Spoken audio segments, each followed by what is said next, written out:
नमस्कार मित्रांनो, युगसूत्रच्या पुढील भागात मी वर्षा पांडे आपले स्वागत करते. आज आपण दिवाळीची जी सिरीज बघतोय, दिवाळीमध्ये काय काळजी घ्यायची, त्याचा हा अंतिम भाग आहे.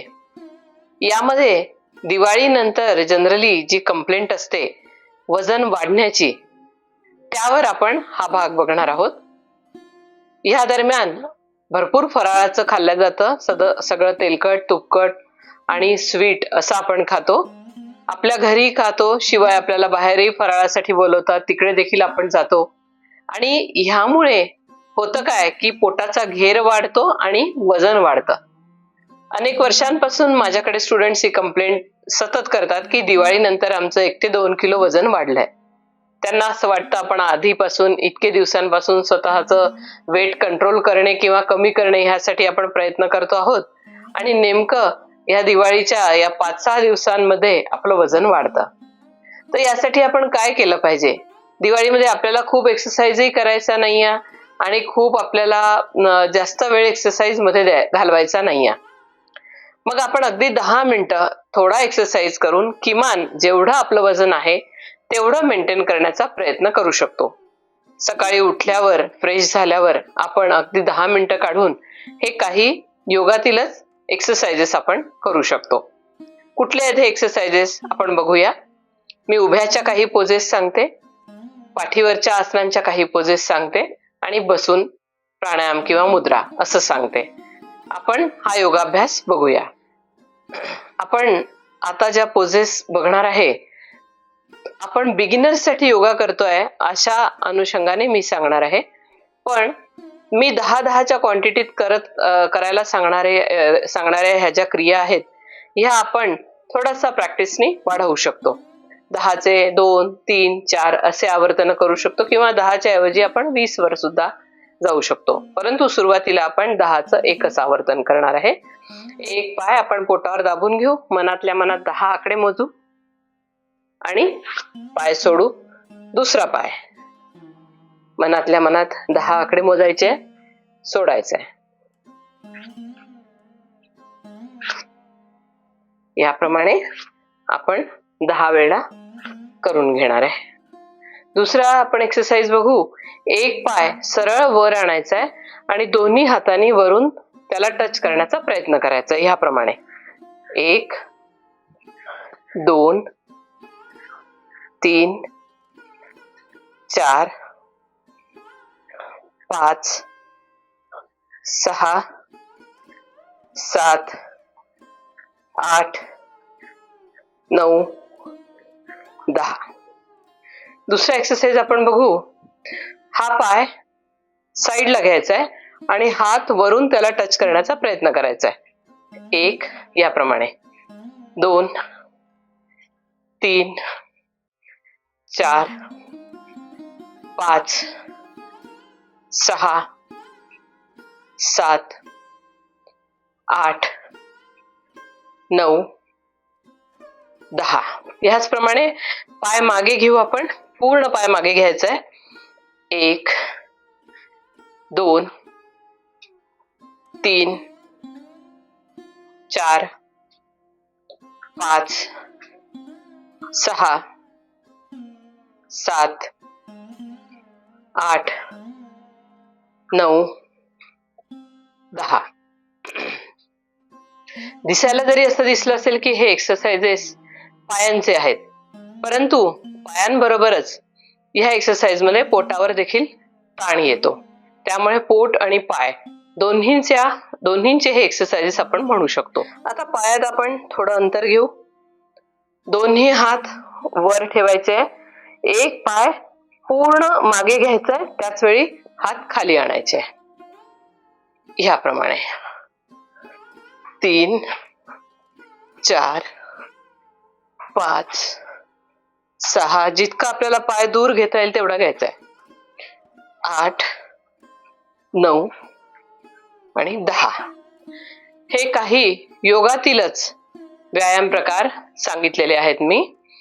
हे झाले उभ्याच्या स्थितीतील आसनांमधून केलेले आपण काही प्रकार. आता आपण पाठीवर झोपून काय आपल्याला करता येईल योग प्रकार ते बघूया. पाठीवरच्या आसनांच्या स्थितीत यायचंय. आता यामध्ये आपण अर्ध नौकासन ही क्रिया करतो, अर्ध नौकासन हे आसन करतो, त्याची आपल्याला फास्ट अशी क्रिया करायची आहे. याप्रमाणे 1 2 3 4 याप्रमाणे आपल्याला 10 वेळा करून घ्यायचंय. त्यानंतर दोन्ही पाय थोडे पायात अंतर घ्यायचंय, पण फोल्ड करून थोडे पुढे ठेवायचे. आता दोन्ही हात आपण वर ठेवू शकतो किंवा आपण खाली घेऊ शकतो. यामध्ये दोन्ही पाय आपल्याला उचलायचे आणि त्याच जागी पुन्हा ठेवायचे. याप्रमाणे आपण 10 वेळा करून घेणार आहोत. 1 2 3 4 5 याप्रमाणे ही क्रिया करून घ्यायची आहे. ह्याने आपल्याला खालच्या पोटावर ताण पडून खालचं पोट पातळ व्हायला मदत होते. यानंतर दोन्ही पाय पुन्हा आपण फोल्ड ठेवू, दोन्ही हात खाली घेऊ.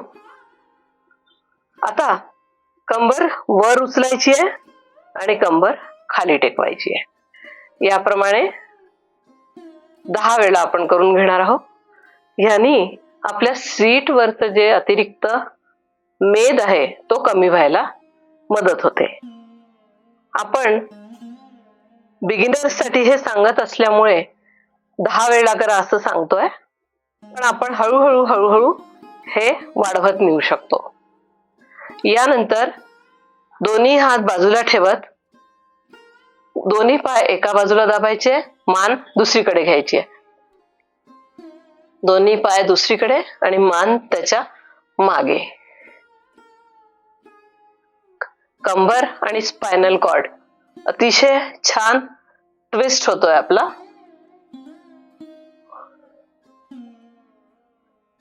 हे देखील आपण किमान 10 वेळा करून घ्यायचंय. आता दोन्ही हात आपण कमरेखाली ठेवू आणि दोन्ही पाय खालून 45 डिग्री पर्यंत वर उचलायचे, पुन्हा खाली घ्यायचे. ह्याप्रमाणे आपण 10 वेळा करून घेणार आहोत.